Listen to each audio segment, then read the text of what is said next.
Hey, so this is Steve again. I've got a couple more chapters of the thriller that I wrote. Well, one of four thrillers that I've written. This one is called A Twisted Path, and I'm reading it to give you a sense of what it is, sort of an audio book. Maybe it's a video book. I don't know what the hell it is, but if you're interested in some of the other books, you can look below and go to the website or get them at Amazon or Barnes& and Noble and all the other places. But this one's just sort of for entertainment, and I'm going to read the entire thing, but in snippets, just a couple chapters at a time. And you can listen to a few before you go to bed, or, well, not before you go to bed because it's going to scare you. Anyway, I'm going to read chapters 3 and 4 today. You should probably go back and listen to the first couple chapters if you don't know the story, but just previously on A Twisted Path, this woman, Meryl, her husband is lying dead at her feet. He dies, we meet the guy who's going to solve the case, hopefully, detective, private eye, named Furyk, who's a little bit of a badass. Okay, let's go on. By the way, I'm going to be reading these from all over the world, really. Right now I'm in LA, and this location is different from the last one. This is my son's room. Actually, it's one of my son's rooms. Of course, he's got a room at his mom's house, and he's got a room at my place. I'm reading it from his house. So let's, without further ado, Chapter 3 of A Twisted Path. Apologies for the glasses, otherwise I'll be squinting a lot. Chapter 3. So the 911 call was made by the daughter who'd found her mother in a stupor sitting next to Wick, the apparent murder weapon in her hand. The police got there in under 6 minutes, standard response time for that neighborhood. The assistant coroner on the scene put the likely time of death within an hour of the daughter's call, but nothing was definitive until the autopsy. The teenage girl, high cheekbones, deep blue eyes, marking her as the dead man's daughter, was berating her mother in the living room. No tears, but lots of anger. Detective Sonny Prohl thought she was going to have to separate the two of them. The mother sat on the couch, a distant look in her eyes, and not saying anything. Prohl guessed it was probably a tranquilizer, though she'd have to find out whether the woman took it before or after gutting her husband. The girl was leaning in, long blonde ponytail shaking, as she put her finger in her mother's face and chastised her in a surprisingly mature voice. "I hate you, you pathetic..." The girl searched for words, face bright red. Nothing seemed harsh enough, and she let the words just hang in the air. "You hated him. I know you did. You..." Prohl, the detective, put a hand on her shoulder, and the girl whirled around like she was going to hit her. Prohl stood her ground, looking the girl in the eye, who was as tall as she was. "Sit. No, over there." She directed her to a large chair, probably costing more than Prohl made in a month, over on the other side of the room. The girl looked at the badge hanging around Prohl's neck, then at the two patrolmen in the room, and she went to the chair. Arms folded, she glared at her mother and sat down hard. "Bitch! Goddamn bitch!" Prohl didn't interrupt the girl. As long as she didn't hit her mother, it was interesting to watch the interaction. The mother hadn't even followed the girl's movements, or appeared to know that she was being abused. Maybe she was used to it by the girl. The doorbell rang, and one of the cops answered it.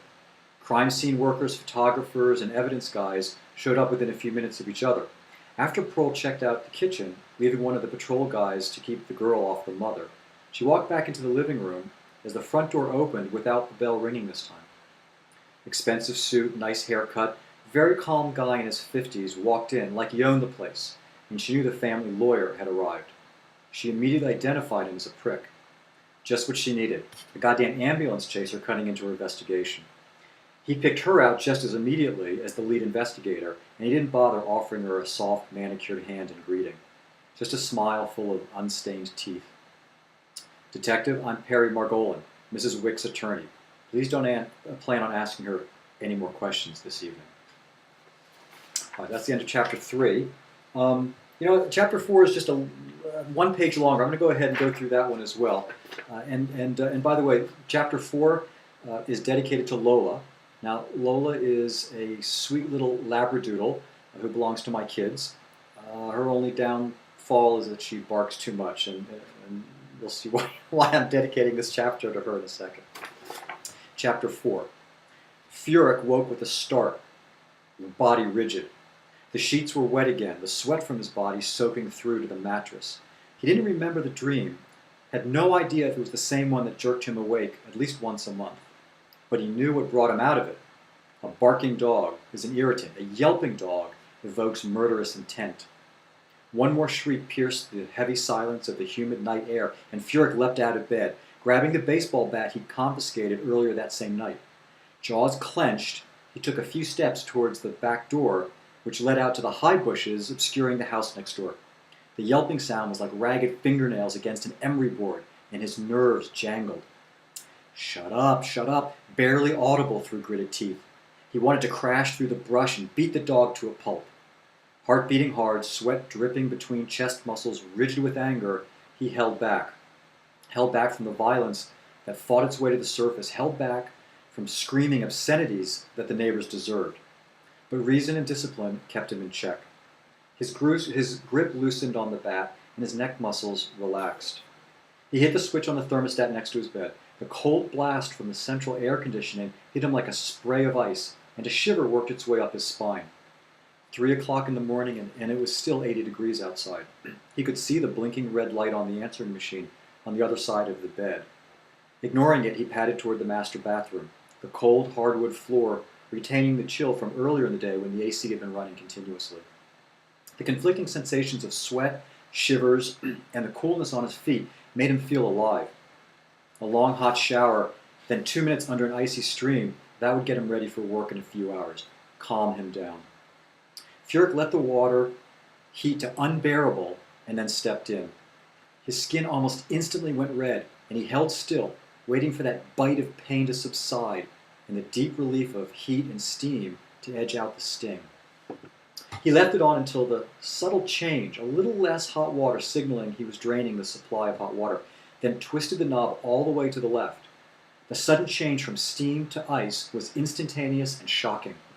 He leaned forward against the tiled wall of the shower and counted slowly to 120, determined not to flinch while the bitterly cold water scalded his skin.